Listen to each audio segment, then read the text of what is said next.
എന്റെ പ്രിയപ്പെട്ട കൂട്ടുകാരെ, ഞാൻ വൈക്കം മുഹമ്മദ് ബഷീർ. ആളുകൾ എന്നെ ബേപ്പൂർ സുൽത്താൻ എന്ന് വിളിക്കും.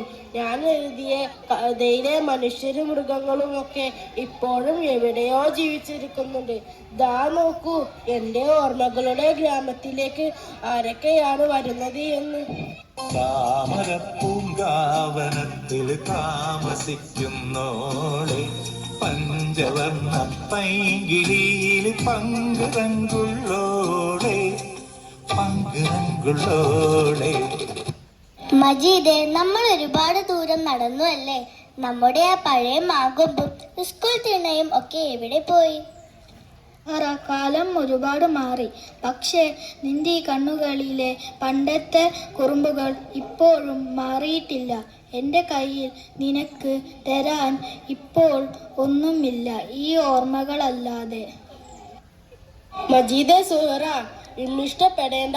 ജീവിതം എന്ന് പറഞ്ഞാൽ കുറച്ച് കണ്ണീരും കുറച്ച് പുഞ്ചിരിയും ചേർന്നതാണെന്ന് ഞാൻ എഴുതിയിട്ടില്ലേ?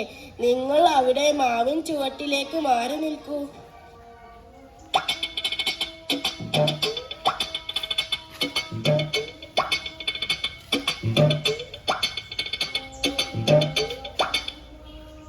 എന്തൊക്കെ പറഞ്ഞാലും എന്റെ പപ്പാക്കൊരു ആന ഉണ്ടായിരുന്നു. എന്താ വലിപ്പം, എന്താ ഗമ.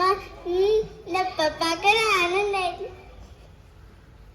ഞാൻ ചുമ്മാ, നിങ്ങളുടെ ഉപ്പാന്റെ ആനയേക്കാൾ വലിയ കാര്യമാണ് ഈ 8 കാലും മമ്മൂഞ്ഞി ചെയ്യുന്നത്. ഈ ലോകത്ത് നടക്കുന്ന സകല കാര്യങ്ങളുടെ പിന്നിൽ ആരാണെന്ന് നിങ്ങൾക്കറിയാമോ? ഇതാ ഈ മമ്മൂഞ്ഞി വിചാരിച്ചാല് നാട്ടിൽ ഒരു ഇല പോലും അനങ്ങൂ. മമ്മൂനെ, നിന്റെ ഈ വീമ്പ് പറച്ചിൽ ഇപ്പോഴും നിർത്തിയിട്ടില്ലേ? നീ ഒരു ഒന്നാന്തരം എട്ടുകാലിയാണ്.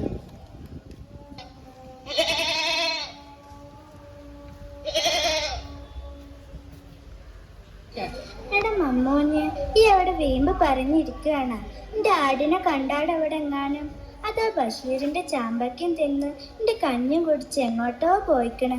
അതിന് പ്രസവിക്കാൻ സമയമായതാ. ആരോടും മിണ്ടാതെ നടക്കുക. പാത്തുമ താത്ത, നിങ്ങളുടെ ആടതാ പറമ്പിൽ നിൽക്കുന്നുണ്ട്. ആഹാ, എന്റെ സുഹറമോളും മജീദ് ഇവിടെ ഉണ്ടാ. നിങ്ങളൊക്കെ കാണുമ്പോ റബ്ബേ, മനസ്സിനൊരു സന്തോഷം. കണ്ടില്ലേ കൂട്ടുകാരെ, ഇവരാണ് എൻ്റെ ലോകം.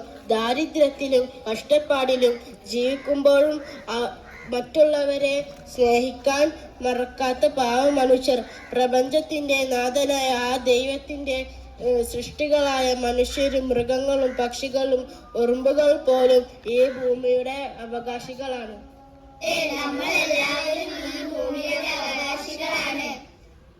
കർമ്മത്തിൻ നന്മയായി നർമ്മത്തിൻ പൂമ്പൊടിയാൽ മാനുജഹത്തിൻ